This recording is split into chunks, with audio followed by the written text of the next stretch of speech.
معزز سامعین گرامی قدر، بڑے افسوس اور دکھ سے یہ بات کہنا پڑ رہی ہے کہ اس حکومت کے تقریباً 3 سال مکمل ہو گئے ہیں، اور آپ کے سامنے شاید کوئی ایسا خطبہ ہو کہ جس خطبے میں دوسرے خطبے کے اندر کسی نہ کسی نقص کی طرف اور کسی نہ کسی خامی کی طرف آپ کی توجہ مبذول نہ کروائی ہو۔ آج ایک نہایت اہم بل کے حوالے سے آپ کے سامنے چند گزارشات کو رکھنا ہے، لیکن اس بل کے چند مندرجات کو آپ کے سامنے رکھنے سے پہلے ایک بات اور بھی کرنا چاہتا ہوں۔ ہمارے معاشرے کے اندر سیاست اتنی تلخ کبھی نہیں تھی جتنی اس حکومت کے بعد ہوئی ہے، اور ایک دور تھا پیپلز پارٹی کے جالے ہوتے تھے، دینداروں کا اور ان کا آپس میں میچ پڑا کرتا تھا، لیکن جنازے، شادی بیاہ، معاشرے میں معاملات اس طرح خراب نہیں تھے جس طرح اس حکومت نے علماء کے خلاف زبان درازی کر کے پتہ نہیں اپنے نوجوانوں کی کس قسم کی تربیت کی ہے کہ کوئی بات شروع کی جائے پہلا جواب ہر وقت اور ہر دفعہ۔ ایک تو پورا کلچر یہ بن گیا کہ علماء کو برا بلا کہا جائے، علماء کو گالیاں دی جائیں، علماء کی جو ہے وہ حیثیت مجروح کی جائے، اور دوسری بات یہ ہے کہ جب بھی بات کی جائے ابتدا کہاں سے کرتے ہیں؟ یہ جھوٹ ہے، جھوٹوں نے جھوٹوں سے کہا ہے سچ بولو، سرکاری اعلان ہوا ہے سچ بولو، یہ ابتدا یہاں سے کرتے ہیں کہ یہ جھوٹ ہے۔ جب پتہ لگ جاتا ہے یہ سچ ہے، پھر اس کی طویلات اور ہیلے حجتیں دینا شروع کر دیتے ہیں۔ گزشتہ دنوں یہ بل آیا، اور یہ بل ابھی لابنگ کی پوزیشن میں ہے۔ لابنگ آپ سمجھتے ہیں کہ سینیٹرز کو انہوں نے یہ بل دیا ہے کہ ہم یہ بل منظور کروانا چاہتے ہیں، اس کی لابی کی جائے، اس کا ابلاغ کیا جائے، اور اس بارے میں آپ قانون ساز ادارے کے اندر جو ممبرز ہیں ان کو ایک نکتے کے اوپر لے کے، اس کو کہتے ہیں ابھی لابنگ کے مرحلے پہ ہے۔ جب لابنگ کے مرحلے میں سینیٹر مشتاق صاحب کے پاس، کامل علی آغا صاحب کے پاس اور اسلام کا درد رکھنے والے سینیٹرز کے پاس یہ بل پہنچا، انہوں نے آ کے یہ بات میڈیا پہ بتا دی کہ یہ بل کے حوالے سے لابنگ شروع ہو رہی ہے۔ اس حوالے سے علماء نے آواز کو بلند کیا۔ سب سے پہلا جواب یہ جی جھوٹ ہے، یہ سندھ اسمبلی میں آیا ہے، یہ جی بغض عمران ہے، اس لیے یہ علماء کر رہے ہیں۔ ہر بات کو ابتدائی جھوٹ میں۔ آسیہ ملونہ کے فرار جھوٹ ہے، عبدالشکور قادیانی جھوٹ ہے، FATF کے بارے میں وقف املاک بل جھوٹ ہے، وفاق المدارس کا بل جھوٹ ہے، وہ سارے بل منظور بھی ہو چکے ہیں۔ آج ایک ایسا مضحکہ خیز بل پیش کرنے کے لیے لابی کی جا رہی ہے۔ ان الدین عند اللہ الاسلام، ان الدین عند اللہ الاسلام، ان الدین عند اللہ الاسلام۔ اللہ کے نزدیک دین صرف اسلام ہے۔ ومن یبتغی غیر الاسلام دینا فلن یقبل منہ، اور اسلام کے علاوہ جو بھی دین ہے اللہ تعالیٰ اس کو قبول و منظور نہیں فرماتے۔ الیوم اکملت لکم دینکم واتممت علیکم نعمتی ورضیت لکم الاسلام دینا۔ صرف اسلام اس دھرتی کے اوپر سیدھا سچا سچا دین ہے۔ مولوی نہیں کہہ رہا، اللہ کہہ رہا ہے۔ اور حیران کن بات یہ ہے کہ یہ ریاست کس کے نام پہ بنی؟ اسلام کے نام پر، اور اس کا آرٹیکل 2 کیا کہتا ہے کہ اسلام کی تبلیغ و ترویج کو ریاست سپورٹ کرے گی۔ اور بل کے مندرجات کے ہیں، بل اتنا مضحکہ خیز ہے کہ یہ بل جہاں سے جن کو راضی کرنے کے لیے اٹھایا گیا ہے وہاں پہ بھی یہ بل موجود نہیں ہے۔ امریکہ کے اندر بھی کوئی 15-16 سال کا بچہ مسلمان ہونا چاہے اس کو اجازت ہے وہ مسلمان ہو جائے، لیکن پاکستان میں یہ بل پیش کیا جا رہا ہے کہ 18 برس تک کوئی بندہ اسلام قبول کرنا چاہے قبول نہیں کر سکتا، کیونکہ ان انسانوں کے بنائے ہوئے قانون کے اندر 18 سال بلوغت کی عمر ہے۔ ماشاءاللہ، آپ کو پتہ شرعی بلوغت اور یہ انسانوں کی بنائی گئی بلوغت میں کیا فرق ہے؟ شرعی طور پہ بندہ جب بالغ ہو جاتا ہے، آپ سب کو پتہ کب بالغ ہوتا ہے، اور جس دن وہ بالغ ہو گیا اس کے بعد ایک ایک نماز کا حساب ہے۔ چھوڑیے کہ پڑھیے، ایک ایک نماز کا حساب ہے، ایک ایک نماز کا۔ اور پاکستان میں بلوغت کی، شرعی بلوغت کی جو عمر ہے وہ 13-14 سال ہے، اور 90% بچے 13 سال کی عمر میں پاکستان میں بالغ ہو جاتے ہیں۔ کچھ ہوتے ہیں جو 14 برس کی عمر ہوتے ہیں۔ یہ شرعی بلوغت کی عمر ہے۔ شرعی طور پہ بندہ مکلف ہو گیا کہ نماز نہ پڑھے تو مجرم ہے، لیکن اس کے اوپر یہ قدغن لگایا جا رہا ہے کہ وہ 18 سال تک اسلام کو قبول نہیں کر سکتا۔ اس بل کی شک ہے۔ اگر یہ اس طرح کے فلاسفر اور تھنکر رسول اللہ صلی اللہ علیہ وسلم کے دور میں ہوتے تو آپ اندازہ لگا لیجئے رسول اللہ صلی اللہ علیہ وسلم نے جس وقت اسلام کا، نبوت کا اعلان کیا تھا، حضرت علی کی عمر کتنی تھی؟ ان کو قبول کرنے کی اجازت نہیں ہے. ماشاءاللہ. کیسے کریں؟ 18 سے پہلے ہو ہی نہیں سکتا. ابو سعید خدری قبول نہیں کر سکتے, زید قبول نہیں کر سکتے, انس قبول نہیں کر سکتے, معاذ قبول نہیں کر سکتے. یہ سارے صحابہ جن کی عمریں 10 سال کے قریب ہیں. عمیر بن سعد قبول نہیں کر سکتے. ابو سعید خدری جلیل القدر صحابہ بھی, حضرت علی سے جلیل القدر کوئی ایسا بھی قبول نہیں کر سکتے.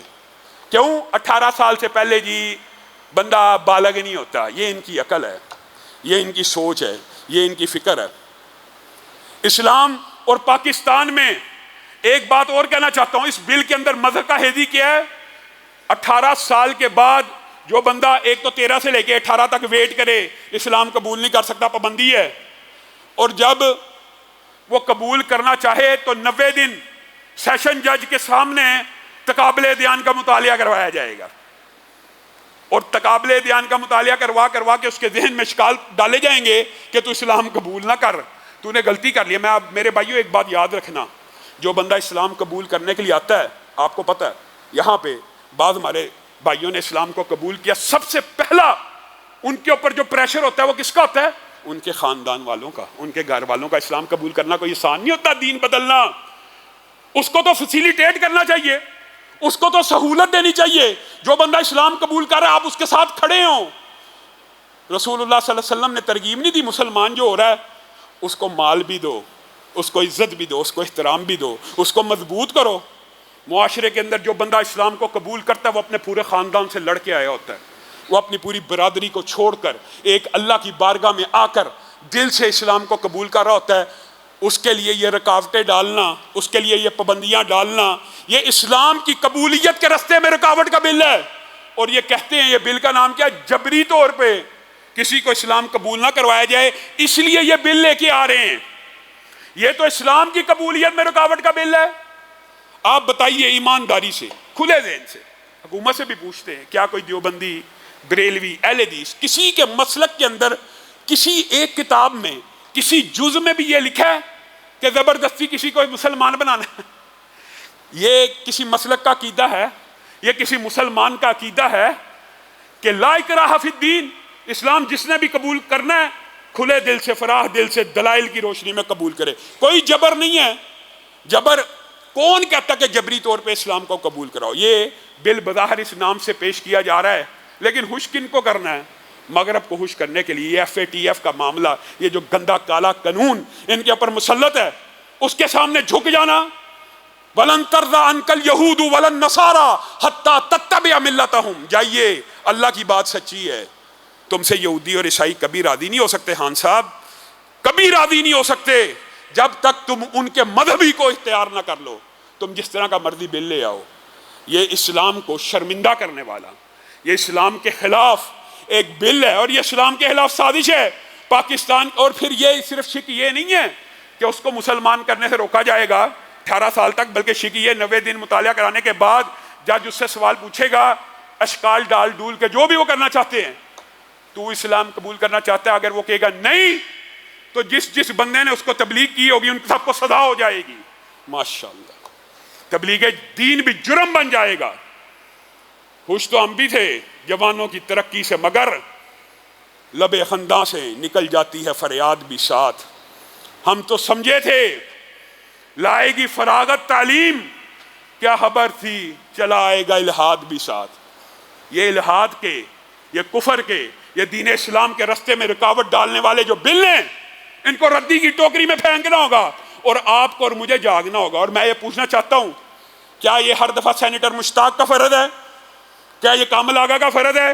کہاں پہ وہ سینیٹر اعجاز چودھری صاحب؟ کہاں پہ ہیں وہ دین کا درد رکھنے والے سینیٹرز, اور دین کی سیاست کرنے والے سینیٹرز, اور دین کی سیاست کرنے والے MNAs, اور ختم نبوت کے نعرے لگانے والا شیخ رشید, محمد علی, اور اس طرح کے بڑے بڑے اسلام پسندی کے نعرے لگانے والے آپ کی جماعتوں میں بھی موجود ہیں. وہ کیوں ہمیشہ سامنے نہیں آتے؟ آج ہمیں اس چیز کی ضرورت ہے, اور حکومت کو بھی یہ نوٹس لینے کی ضرورت ہے کہ ہر 5-7 مہینے کے بعد ایک اس طرح کا شوشہ چھوڑ کر اسمبلی میں عوام کے سکون کو کیوں برباد کیا جاتا ہے؟ یہ کون ہے؟ آخر ایک مرتبہ اس سازش کو پکڑا جائے. یہ کون ہے جو بار بار کبھی ختم نبوت کے خانے میں ترمیم, کبھی ختم نبوت کی ترامیم, کبھی وقف املاک، کبھی وفاق المدارس، کبھی اس طرح کے بل. یہ کون ہے؟ یا ہر کوئی ہے نا جو بار بار یہ جسارت کرتا ہے اور جرات کرتا ہے اور عوام کا ریاکشن اور رسپانس دیکھ کے بعد آ جاتا ہے. لیکن کوئی مستقل اس سازش کے پیچھے لگا ہوا ہے، اس کو بے نقاب کرنا چاہیے. ہم نور اللہ قادری کے بیان کو ویلکم کرتے ہیں کہ ہم قرآن و سنت کے خلاف بل نہیں بننے دیں گے، لیکن کیا یہ صرف بیانوں سے چلے گا؟ یہ بل آتے کیوں ہیں؟ اور حکومت سے بھی استدعا ہے کہ اس بل کو بھی بالکل ردی کی ٹوکری میں پھینکنے کے علاوہ یہ جو گستاحان صحابہ ہیں ان کے خلاف بھی کوئی عملی کام کیجیے. اگر آپ ان کو پرچے کاٹنے کے بعد ریلیف دیتے چلے جائیں گے تو عوام کہاں جائے گی؟ بتائیے. آپ یہ چاہتے ہیں کہ عوام اپنے ہاتھ سے انتقام لے؟ اللہ کی قسم قانون حرکت میں آئے تو کسی کو جرت نہیں اپنے ہاتھ سے انتقام لے، اور ناجواز بنتا ہے. لیکن اگر آپ ہر ملزم کو چھوڑی جائیں گے، پرچہ کاٹ دیا، وقتی طور پہ رفع دفع کر دیا معاملہ، اور بعد میں اس گستاخ رسول کو پروٹوکول دے کے چھوڑ دیا جائے گا، تو یہ معاشرے میں آگ بڑھے گی. یہ فرقہ واریت آپ بڑھا رہے ہیں، آپ بھڑکائیں گے. اس میں بتائیے گستاخی کرنے والا گستاخی کرتا ہے، جو پرچہ کٹواتا ہے اس کا کیا قصور ہے؟ وہ تو ایک قانون کو حرکت میں لانے کی بات کر رہا ہے، اور جب وہ قانون حرکت میں آ کر اس کو ریلیف دے دے گا، چھوڑ دے گا، بتائیے کوئی عقل کی بات ہے؟ تو اس طرح کے جو مقدمات قائم ہوئے ہیں ان کے ملزموں کو بھی آپ قرار واقعی سزا دیں. اور دوسری بات کر کے میں اپنی بات کو ختم کروں گا.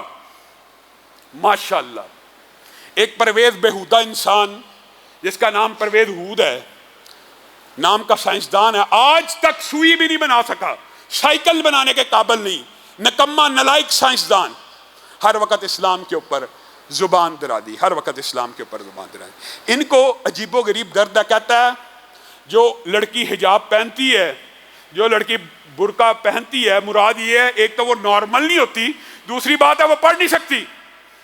اس بے وقوف عقل کے اندھے کو یہ پتہ نہیں وہ ڈاکٹر عائشہ اسرا جنہوں نے 24 گولڈ میڈل ایک یونیورسٹی میں، یہ وہ ویڈیو بھول گیا کہ ایک ہی بچی نے، ہماری نے، باپرد بچی نے 18 گولڈ میڈل گورنر سرور کے ہاتھوں وصول کیا. وہ بیچارہ گورنر بھی تھک گیا. ہر میڈل اسی بچی کا. کس نے کہا حجاب رکاوٹ ہے؟ یہ حجاب رکاوٹ ہے، تم جیسے جنسی درندوں کے راستے میں رکاوٹ ہے. یہ سمجھتے ہیں. یہ دیکھیں عقل کے اوپر کیسا پردہ ہے. یہ حجاب کرنے والے کی ذہنی صلاحیتیں محدود ہوتی ہیں، پست ہوتی ہیں، وہ صحیح طرح پارٹیسپیٹ کلاس میں نہیں کر سکتے. یہ برہنہ اور اریاں عورتوں کو کرنا چاہتا ہے اور یہ سمجھتا ہے کہ یہ انٹلیکچوئلزم اور ماڈرنزم ہے.